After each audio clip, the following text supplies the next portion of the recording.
Enfants de tôlards. 6 épisodes consacrés à ceux à qui on colle injustement cette étiquette, ceux qui grandissent avec un parent en prison. Adèle, Iman, Rania, Arbia, Géraldine et Maxime confient leur inquiétude et leur responsabilisation précoce de l'incarcération à la libération. J'ai jamais été coupé de mon père, ma mère nous a toujours amenés voir notre père. Donc moi, tant qu'il allait bien, ça allait bien. Et après, ça est déjà arrivé, je le vois avec une petite marque à l'œil. Forcément, on évite un peu le sujet. Voilà, une partie de basket qui a dégénéré. Ok, bon, bref, allez, on passe à autre chose. On n'a qu'une heure de parloir, on va parler de quelque chose de plus positif. Moi, je m'appelle Maxime, j'ai 28 ans. Et moi, c'est mon papa qui était incarcéré quand j'avais l'âge de 8 ans. Il est resté 13 ans. Je veux juste savoir s'il va bien, c'est l'essentiel. Quand je l'ai au téléphone, je lui demande beaucoup si ça va, s'il va bien, s'il a pris ses médicaments et tout ça. Parce qu'il est malade. Il a beaucoup de maladies. J'ai peur qu'il s'occupe pas bien de lui. Je m'appelle Rania, j'ai 13 ans, j'ai 7 frères et sœurs. Ma mère a été incarcérée pendant 8 mois et mon père est incarcéré depuis 3 ans. Je suis pas sûre, mais je crois qu'il en a pour 15 ans encore. Je m'appelle Iman et j'ai 10 ans. Je suis la sœur de Rania. J'étais inquiète pour ma maman parce qu'elle, je la voyais pas trop. Mais mon papa, ça va parce que lui, je le voyais. Mais je suis quand même inquiète pour lui. Qu'il est là-bas, alors qu'il est malade. Des fois, je peux pas venir le voir parce que je suis malade, donc je lui fais des lettres. Et je lui dis s'il va bien, s'il mange bien, si sa température, elle est pas bien, s'il est pas trop malade. Je me souviens que quand je partais des baumettes du parloir, j'avais toujours l'angoisse de me dire, pour mon père, j'espère que tout va se passer bien pour lui là-bas. J'avais compris, c'était pas le pays des bisounours. Je m'appelle Géraldine, j'ai 41 ans. Mon papa a été incarcéré quand j'avais 11 ans. Il avait écopé d'une peine de prison de 20 ans pour avoir commandité un assassinat.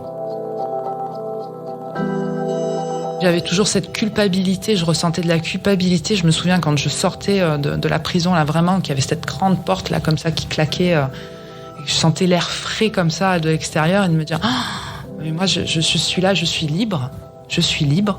Et lui, je sais qu'il ne l'est pas, quoi.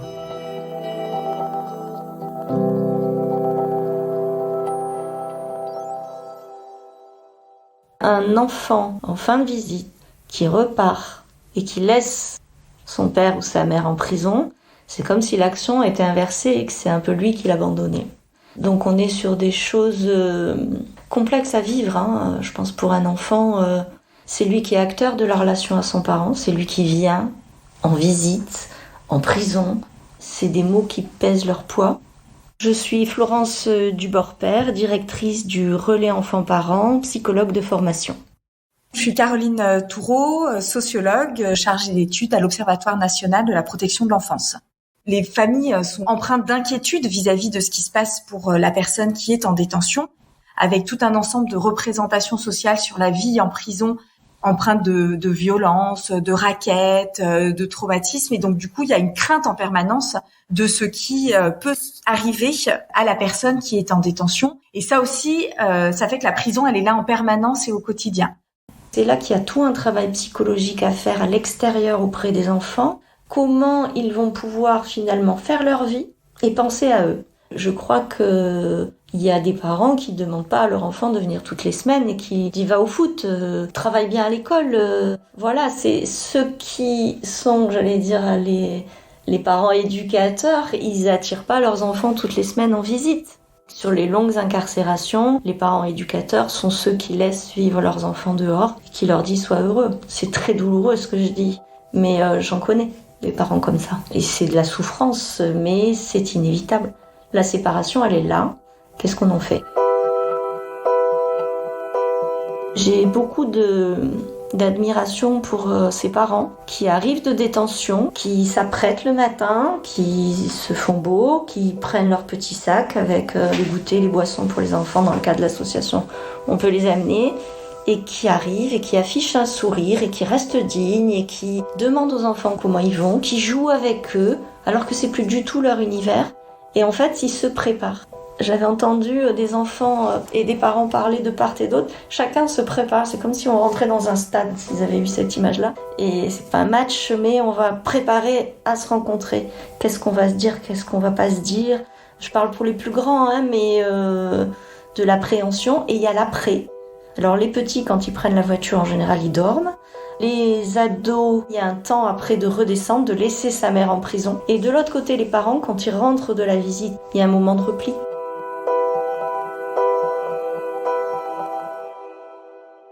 Alors il y avait des parents qui rencontraient leurs enfants que quand ils étaient en détention. Et en dehors de la détention, on les voyait plus. Donc après, nous, forcément, les enfants, ils sont pas à la disposition des parents. C'est pas un droit qu'on renouvelait au bon vouloir du parent. Mais quand même, c'est quand même...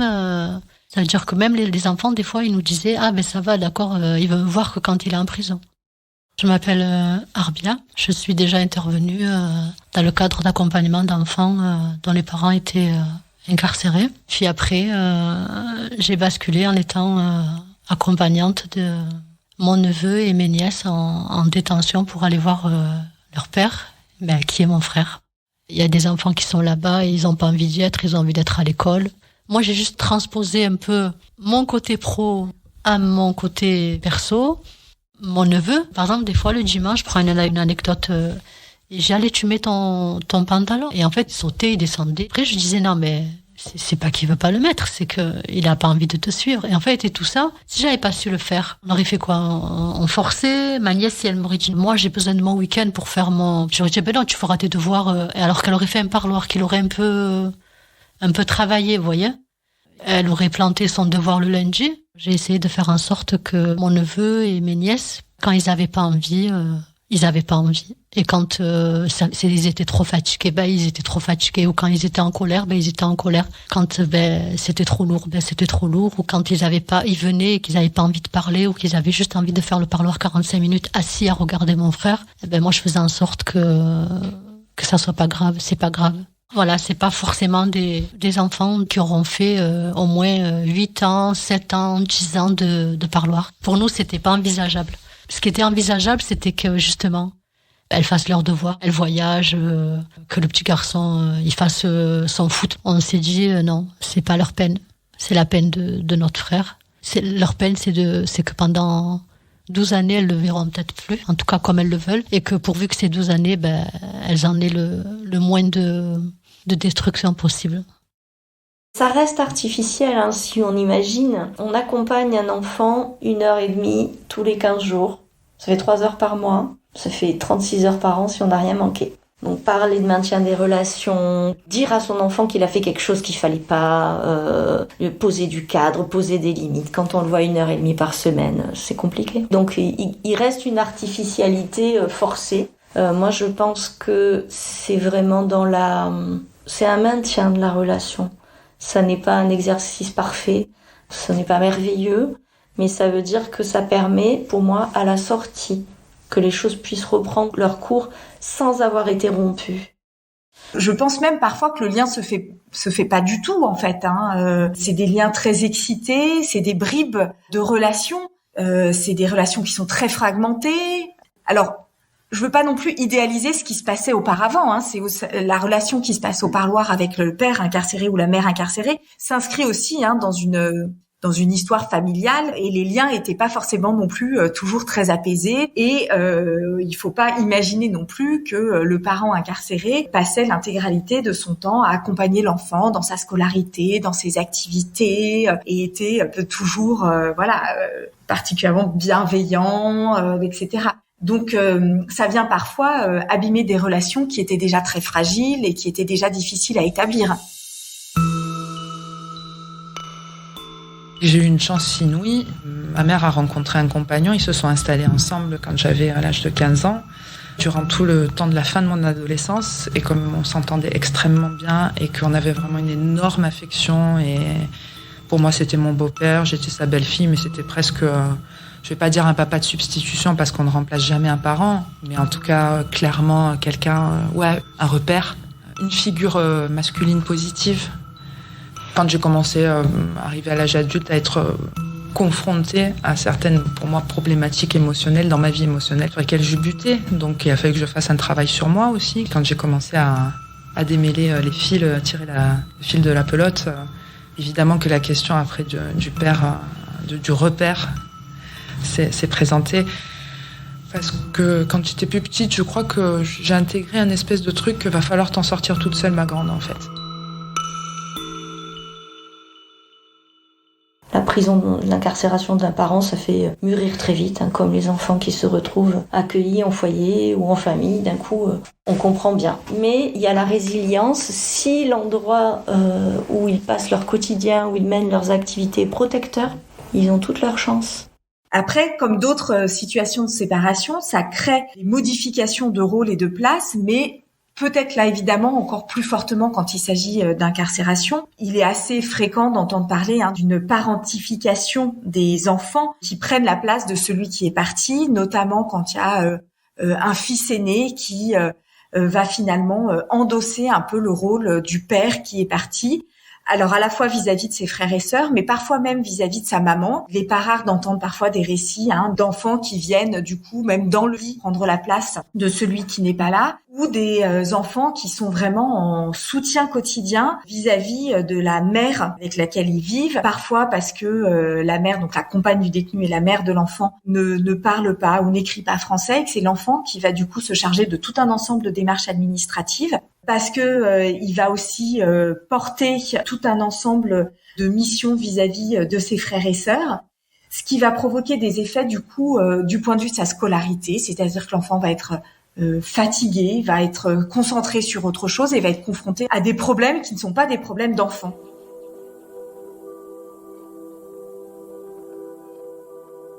J'étais à peine majeur où il a commencé à entamer ses premières sorties. Au début, c'était donc des permissions. C'était du coup moi qui étais responsable de lui. J'allais les récupérer à 8h du matin devant la prison. Donc au début, c'était des demi-journées, des journées. Après, ça a abouti sur des week-ends. Et pareil, il fallait que je vienne le chercher, que je l'amène au commissariat pour qu'il signe. Et après, il y a eu un chantier extérieur. Donc après, aménagement de peine, parce qu'il y a les grâces aussi. Je me rappelle, les premières permissions, c'était bouleversant dans le sens où j'étais moi-même déjà complètement désorienté, mais je faisais face aussi à mon père. Mais je veux dire, dans sa entièreté, il était là, debout devant moi, dans un endroit où j'avais l'habitude, moi, d'aller et venir, d'être libre. Et c'est ça, en fait, c'est d'un coup deux contextes qui fusionnent. Alors déjà, pour soi, c'est des fois un petit peu désorientant. Alors pour la personne en question, c'est encore pire, parce que je me rappelle, mon père était complètement déstabilisé. Je le gérais comme un enfant. Il marchait sur la route. Il était un petit peu oppressé par les lumières, par les sons de la ville. Donc ça, faut aussi un petit peu anticiper, parce que sur le coup, je me suis retrouvé en mode mais qu'est-ce qu'il y a, qu'est-ce qui va pas Et ouais, normal en fait. Ça n'est pas. Enfin, j'ai pas vu loin que de 3-4 mètres devant moi depuis des années. Donc après, même moi, j'ai dit ah ouais. Donc en fait, il suffit pas simplement que je sois là le jour de la libération. Il fallait aussi que je l'accompagne un peu plus. Après, il y a le côté émotionnel où aussi on est très heureux, on est très joyeux. Donc d'un coup, on a envie de faire plein de choses. Mais pareil, il faut y aller crescendo. Savoir aussi un peu tempérer ses émotions. Mais tempérer ses émotions aussi vis-à-vis de l'attente. Parce que moi, j'avais l'impression de retourner comme si j'avais 8 ans. D'un coup, j'ai l'impression que je redonnais même 8 ans. Allez papa, viens, on va faire plein de choses, viens.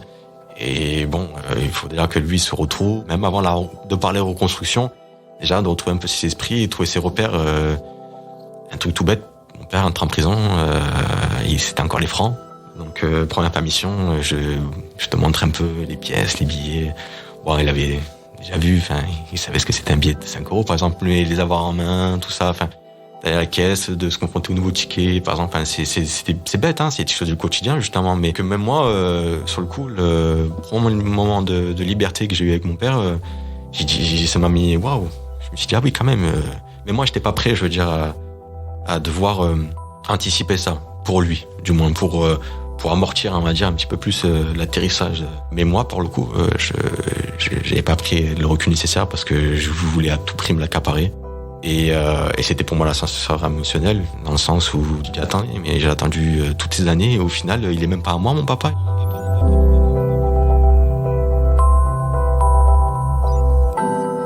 Chaque chose en son temps, et donc ça aussi, la libération, Ça s'anticipe, ça se gère. Même si c'est un moment normalement de joie, ça se gère aussi.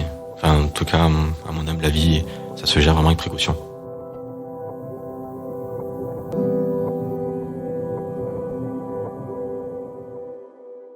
Ma tante, elle est venue avec sa copine nous aider à ranger la maison. Et la copine à ma tante, elle était en train de laver les vitres. Elle a dit, c'est bon, c'est qu'un détail, demain elle va venir, elle va le faire elle.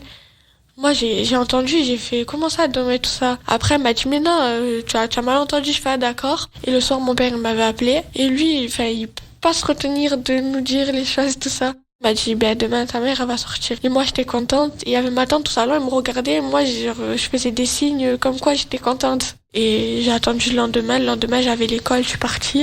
Et il y avait mes petits frères avec ma grand-mère, ils sont partis chez ma mère. Et moi, ma mère, elle m'a dit, ne va pas à l'école, tu viens à la maison. Je rentre à la maison. Et je suis rentrée. Elle a attendu parce qu'elle devait aller récupérer ses affaires. Et du coup, quand elle est revenue, voilà, j'étais contente. Je me sentais bien, c'était déjà un soulagement en plus parce que mon père, il est à l'intérieur, ma mère, elle est dehors, c'est déjà bien. C'est un bon début. Je savais qu'elle devait 5 ans, je crois. Et elle a été jugée plusieurs fois. Elle a été jugée avant mon anniversaire. Le jour de mon anniversaire, elle devait sortir. Mais elle n'a pas été libérée. Et elle est sortie après mon anniversaire. Mais elle est sortie en conditionnel. Et là, elle va mettre le bracelet. C'est mieux qu'elle ait le bracelet, qu'elle soit à l'intérieur et qu'on n'est pas avec elle. Parce que après, on est nombreux, nous aussi. Du coup, elle parlait beaucoup de ça. Parce qu'elle ne pouvait pas nous laisser autant de temps tout seul, tout ça. Et ils l'ont laissé sortir. Le jour où elle est sortie, ça m'a fait plaisir. Après, je restais devant moi avec elle. Et des fois, je reste avec elle, m'amène à l'école. Et c'est mieux. Je m'appelle Adèle, j'ai 9 ans, je suis le frère de Rania. Pas encore ma vie normale. Mais c'est déjà bien que maman sorte. Et quand papa il sera là, ça sera une vie normale. Quand on reprend comme avant, on va à la foire comme avant. Parce qu'on fait tout presque. Avec papa, ça sera pas plus mieux, mais ça sera comme avant. C'est bien. T'as tes 2 parents avec toi. Si je pourrais, je ferais en sorte que la prison, ça n'existe plus et que mon père n'ira plus jamais. Et ma mère non plus. Je m'appelle Imane, je suis la sœur d'Adèle.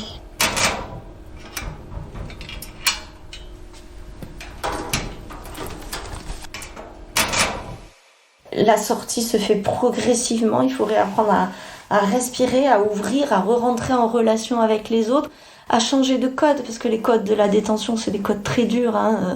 Faut pas montrer ses faiblesses.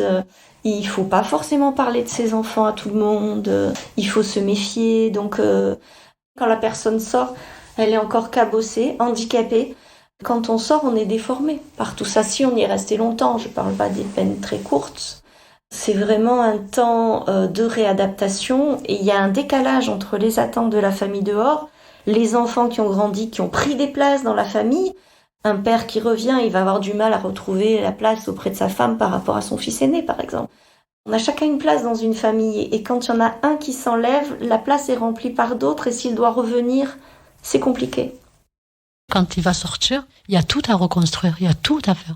La société, elle va rendre cette personne aux enfants, c'est tout ce qui va se passer. Avec, qu'est-ce qu'on va faire aujourd'hui? Ce lien, il aurait déjà été, vous voyez, un peu massacré avant la détention, je vous dirais bon. Mais non, c'est un lien fort, un lien de qualité, mais c'est un lien, elles vont s'en occuper. Et après, il va se confronter aux mamans des filles, et du petit garçon. C'est pas fini, vous voyez. Et se retirer complètement, il a pas fait ce travail. Donc, ça va être quoi? Qu'est-ce qu'il va faire, le petit garçon? Comment elle va réagir, la maman? C'est quand même la maman qui a l'autorité parentale, qui a fait grandir l'enfant. On va pas venir du jour au lendemain nous dire, bon, il est sorti, maintenant. Non, ça marche pas comme ça.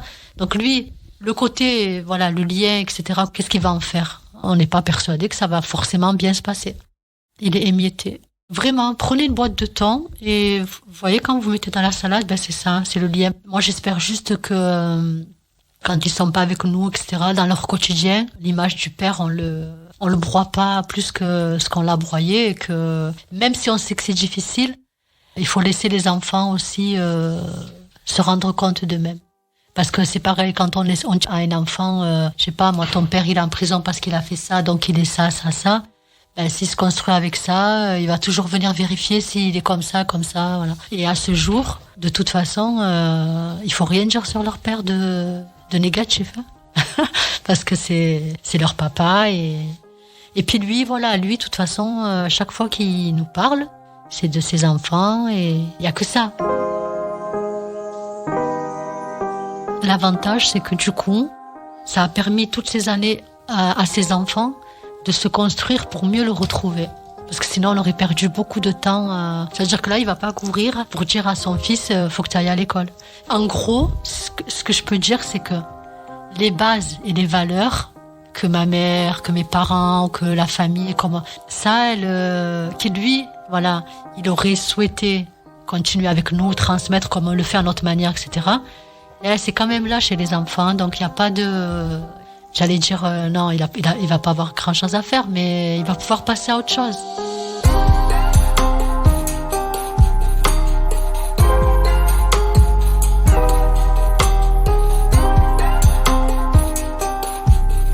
Vous venez d'écouter Enfants de Tôlard, un podcast d'Audrey Savournin réalisé avec Pierre Chaffanjon pour La Provence.